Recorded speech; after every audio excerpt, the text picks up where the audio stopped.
네, 안녕하십니까. 자, 어제 테슬라는 11.92% 하락을 했고요. 많이 폭락했죠. 아, 자, 다른 종목들도 하락을 많이 했습니다. 빅테크, 자, 반도체, 엔비디아 5%, AMD 4%, TSMC 5%. 예. 자, 그리고 이제 빅테크, 알파벳, 그다음에 메타, 애플. 네. 자, 추세선이 다 무너졌습니다. 자, 빅테크들이 이제 하락을 하고 테슬라도 하락하고 이 타이밍이 좀 안 좋은데요. 테슬라 실적 발표가 한 이틀만 빨랐단 어땠을까? 네. 근데 역사에 만약이란 없죠. 그러니까 이게 참 희한해요. 네. 어, 그래서 한 이틀 전에만 발표했더라면, 네. 그러니까 만약에 히틀러가 어, 그 폭탄 테러로 죽었다면 옛날에 그런 그러니까 가정을 할 수가 없다는 거죠. 그래서 참 이렇게 우연인지 뭔지 이런 일이 이제 생겨났고요. 어, 제가 지금 여기서는 이제 중요하게 말씀드리고 싶은 게 뭐냐면 이, 이 추세를 벗어나서 이렇게 여기가 이렇게 깨진 경우에 있잖아요. 그러면은 요쪽 부근에 저점이 기다리고 있다. 그러니까 이제 지난번처럼 이렇게 가다가 깨졌잖아요. 그럼 이 당시에는 뭐 이제 계속 내려갈 수도 있고 이 정도에서 멈출 수도 있고 이것은 좀 이렇게 미중유의 상태에 빠지게 돼요. 예. 그래서 사람들이 이제 손절을 못 하고 있거나 매도를 하거나 막 그런단 말이죠. 그러니까 항상 그 이렇게 올라갔다가 빠진 경우에는 그 다음에 어떻게 된다라는 보장이 없기 때문에 많이 빠질 수도 있고 뭐 여기서 멈출 수도 있고 그렇습니다. 하지만 이제 모든 어두운 면에는 또 밝은 면도 있거든요. 저가 매수의 기회가 또 기다리고 있습니다. 어, 근데 이것은 뭐냐면 상승 추세가 계속 지속된다라는 가정 하에 그렇습니다. 어, 그동안 긴 상승 추세가 있었죠. 자, 22년 10월부터 시작된 상승 추세인데요. 한 2년 가까이 올라왔습니다. 예. 그래서 그러니까 이렇게 상승 추세가 시작이 될 때는 이제 하락은 일시적인 조정이거든요. 이렇게. 그래서 오히려 저가 매수의 기회가 되고요. 근데 이제 이렇게 이제 계속 올라오다가도 좀 이렇게 계속해서 하락 추세로 빠질 때가 있죠. 그래서 이것이 이제 상승 추세가 지속된다라고 생각을 할 때는 하락은 예, 지지 반등의 이제 기회가 되는 거죠. 어, 그래서 지금은 우선은 이제 나스닥 주봉 상태로 봤을 때는 아직은 요 지금 30선 위에 있고 보시다시피 이 상승 추세가 아직은 그냥 깨진 게 아니에요. 근데 이제 22년 초반 때처럼 이 주봉상에서 이제 추세가 깨질 때가 있어요. 이제 이럴 때처럼. 그 모습은 아직 나오지 않았으니까 추세를 미리 예단을 해서는 안 됩니다.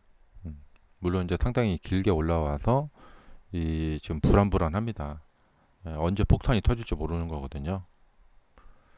어, 그래서 주가 상승이라는 것은 폭탄 돌리기다. 어, 가족 오락관 많이 보신 분도 아시죠?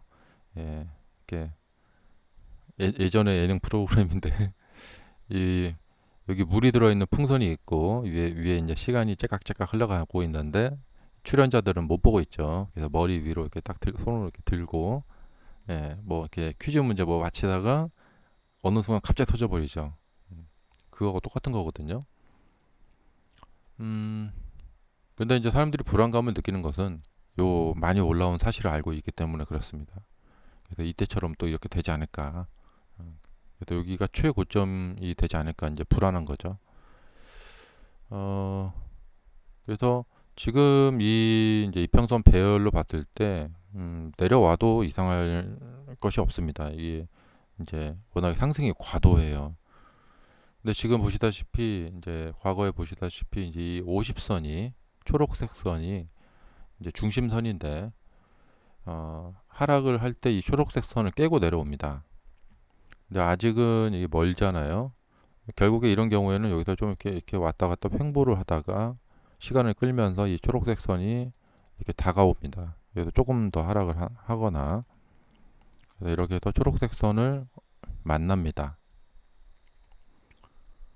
그러니까 이 확률로 봤을 때 초록색 선이 여기 있는데 계속해서 음봉, 음봉, 음봉으로 연속적으로 내려가서 이 초록색 선을 깰 가능성은 적습니다. 초록색 선과 간격이 멀죠. 그 다음에 이제 초록색 선에 이렇게 다가왔을 때 예, 지지 반등도 일어나죠. 그래서 이것까지 봐야 됩니다. 초록색 선이 이렇게 끝까지 봐야 됩니다. 이 초록색 선을 지지하고 반등을 하는지 아니면 이걸 깨고 내려가는지 이거를 이제 끝까지 봐야 된다. 그래서 추세는 미리 예단을 해서는 안 됩니다. 요 엄연히 지금 아직까지 요 30선 위에 이제 유지가 되고 있기 때문에 30선을 깨더라도 뭐 이렇게 또 반등하기도 하고 또 이제 이 장기 이평, 그러니까 중장기 이평인데요. 중기 이평. 이 중기 이평을 깨는지를 봐야 되고요. 이대로 간다면은 예상되는 것은 이 중기 이평이 올라오기를 주가는 머물면서 기다릴 것이다. 이런 거죠. 결국에 어느 시점에 가다 이렇게 크로스 만나게 될 것이다. 이렇게 가면서 이제 예상되는 것은 지속적인 급락이 나올 수도 있는데 확률적으로 봐야 돼요. 접근을 해야 돼요. 지속적인 급락이 나오게 되면은 그 또한 이격이 커지기 때문에 반등이 나옵니다. 이렇게 그러면은 한번 반등이 나왔다가 이후에 이제 이렇게 깨고 내려갈 가능성이 있어요. 지속적인 급락은 지금은 조금 이제 모르겠어요. 이제 어떤 서프라이즈적인 일이 일어나면, 그러니까 우리가 예상치 못하게 이번 7월 31일인가요? 이 FOMC에서 갑자기 금리를 인하하겠다 이렇게 발표를 하면 또 어떻게 될지 몰라요. 예.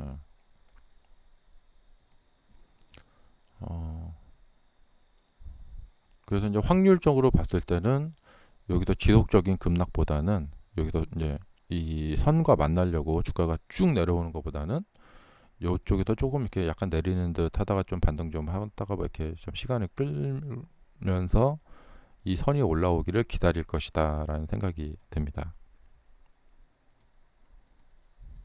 그렇다면은 이제 빅테크들이 나스닥 차트하고 이제 비슷하게 움직이잖아요. 그래서 이제 앞으로 이제 오늘 저녁 같은 경우에 조금 반등이 나오거나 뭐 십자형으로 지지를 보이거나 뭐 이럴 것 같아요. 그래서 여기서 이제 뭐 앞으로 뭐 하루, 이틀, 3일, 4일 이렇게 쭉 내려가는 것보다는 이쪽 부근에서 여기서 살짝 양봉 반등 나오거나 그다음에 십자형으로 지지하는 모습을 보이거나 그런 모습을 보일 것 같습니다. 근데 이제 이 테슬라의 요 지금 120선, 120분봉 차트를 보면은 요 역배열이 지금 만들어졌는데 이 역배열이 조금 아직은 좀 부족해요. 역배열이 조금 더 진행이 되면은 하락이 과도해서 이렇게 반등하거든요. 그래서 이제 지지력 테스트를 이제 보이는 건데 일단 어제 이제 초반 거래량은 잘 나왔어요. 어제 영상에서 말씀드렸죠. 이 초반 거래량은 잘 나왔어요. 이게 정상입니다. 그러니까 뭐냐면 이렇게 하락 충격이 왔을 때 대규모 매수 저가 매수세들이 등장을 한 거예요. 그래서 대규모 저가 매수세들이 여기서 물량을 받아버려야겠다 이렇게 이제 등장한 거죠. 그러면은 이제 이 거래량 때문에 요 하락이 여기가 아직은 그 저건데 그 과도하지 않은데 그래도 이제 거래량이 크니까 좀 반등을 할 수 있다는 거죠. 여기도 이제 거래량이 크죠. 이제 문제는 이제 주가의 각도론인데요.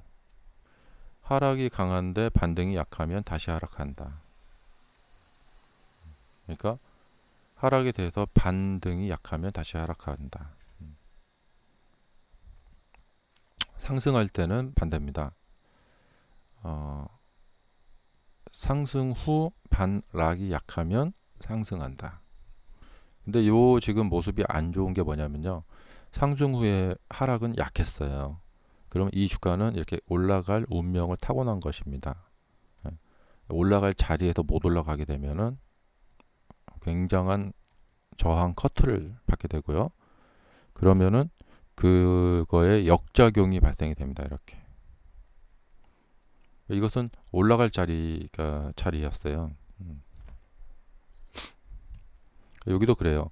근데 상승 후 이 반락이 이렇게 들어왔었어야 돼요. 이렇게 깊게 들어오지 말고. 그러면 이렇게 가는 거죠. 그러니까 여기서도 보면은 하락이 이제 강하게 때렸잖아요. 이거에 대해서 반등이 이렇게 약하다. 그러면 다시 하락을 하게 되고요. 그 하락할 자리에서 하락을 못 한다. 그러면 역으로 반등을 합니다. 이렇게. 그리고 여기서 이제 하락이 강했으니까 하락 대비 반등이 강하게 나온다. 이 요 갭을 메꾸려고 이제 반등이 강하게 나온다. 그 이후에 하락이 약하게 나온다. 그러면 다시 이제 상승을 한다. 이렇게 되는 거죠. 이제 여러 가지 이제 반응이 나올 수가 있겠는데 우선 이제 거래량이 크게 터진 걸로 봐서 요때처럼 이런 식의 반응이 좀 나올 것 같아요. 그다음에 여기가 이제 이런 이제 큰 상승이 있었기 때문에 여기 이제 매물대가 이제 형성이 된 거거든요. 그러니까 매물 저항은 예상이 되고요. 근데 이 매물을 하락으로 소화를 시켜버렸죠. 이 매물을 끌어내려 버린 거죠. 여기 있던 매물들이 손절을 하고 나가버렸죠. 그래서 저가 매수자들이 받았고요. 그래서 이제 그 매물대의 저항은 약화를 시켜놨습니다. 이걸로. 그래서 이제 여기서 이제 세력들이 이제 어떤 반응을 보일까? 여기서 급등을 시켜버릴까? 아니면 약하게 이렇게 갈까? 확률적으로 보면 좀 약하게 가는 경우가 많죠. 자, 그래서 가장 무난한 것은 이렇게 갭이 발생된 공간으로 이제 앞으로 주가가 살살살살 이렇게 상승해서 접근을 하는 거예요. 그러면 거기서 이제 잘 좀 봐야 됩니다. 그러면 이것은 뭐냐면 당장에 절호의 저가 매수 기회냐, 당장 사야 되느냐, 좀 그건 좀 확률이 좀 떨어져요. 일단 이 이후의 반응을 좀 두고 봐야 됩니다. 그러니까 저가 매수라는 것은 항상 하면 좋죠. 하면 좋은데 이제 무릎에 사서 어깨에 팔아라. 이렇게 하는 이유가 좀 저가 잡기가 좀 그렇고 물론 이제 분할로 이렇게 해서 잡으면 되는데요. 그러니까 여기도 일단은 거래량이 증가한 이유는 뭐냐면 일단 그냥 눈 감고 무조건 분할 매수의 기회가 온 거예요. 그래서 그냥 이런 것은 더 떨어져도 상관이 없어요. 일단은 10%대 이상으로 떨어졌다. 그럼 이건 그냥 무조건 1차 분할 매수 들어가는 거예요. 그러니까 이분들이 뭐냐면 이 이후에 뭐 상승하겠지 뭐 이런 거 생각을 해서 사는 게 아니죠. 그러니까 무조건 1차 분할 매수 들어가는 거예요. 그렇기 때문에 여기서 그 뭐랄까 좀 이 거래량에 대해서 아주 큰 의미를 둘 수는 없어요. 예, 이건 그냥 무조건 1차 매수, 분할 매수가 들어온 거기 때문에 자동 반사적으로. 그 다음에 이제 이런 게 또 있어요. 제 이제 햇볕 이론이 있잖아요. 이 햇볕 이론에 의하면은 이 이제 햇볕이 안 되는 뒤쪽 예, 음영 지역으로 들어갔단 말이에요. 그러니까 여기도 마찬가지고 이 양봉도 마찬가지인데 이 음봉으로 떨어지는 후에 반등이 나오잖아요. 근데 이 음영 지역에서 나오는 이 양봉 상승은 믿을 수가 없어요. 신뢰도가 떨어져요. 그러니까 이쪽에서 반등이 나와도 이 음영 지역 밖으로 이렇게 나올 때까지는 이 반등이 신뢰도가 떨어져요. 그러니까 이제 이럴 때처럼 예, 이 음영 지역에서 나오는 상승은 신뢰도가 떨어지게 됩니다. 근데 이제 이쪽에서 나오는 상승은 신뢰도가 이제 증가가 되는 거죠. 다 이제 확률적인 접근인데요. 성공 확률이 높아져요. 이렇게 햇볕이 비치기 시작한 곳에서 나오는 상승은 이어지는 경우가 많고, 이렇게 어두운 지역에서 나오는 상승은 다시 하락으로 이렇게 나타나는 경우가 많고, 그래서 이 뒤에서 반등이 나오더라도 사람들이 이제 환호를 한단 말이에요. 와, 다시 이제 살아났다.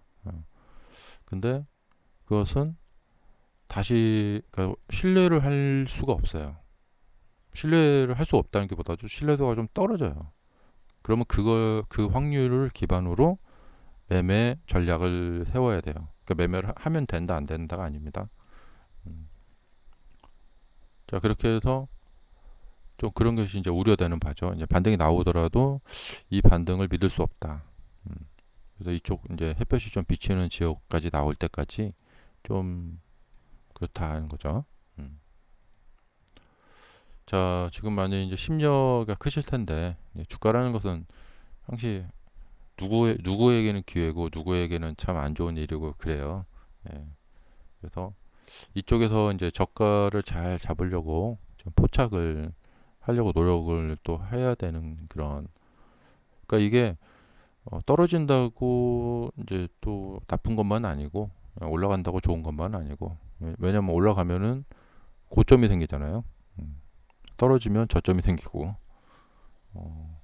그리고 이 상승이라는 것은 악재가 생긴 거예요. 네, 하락이라는 것은 호재가 생긴 거거든요. 가격이 싸졌으니까. 그렇게 봤을 때 지금 나스닥은 굉장한 악재가 발생이 된 상황이에요. 자, 이제 또 더 차분하게 또 냉정하게 잘 지켜봐야 될 때입니다. 기회를 포착해야겠죠. 감사합니다.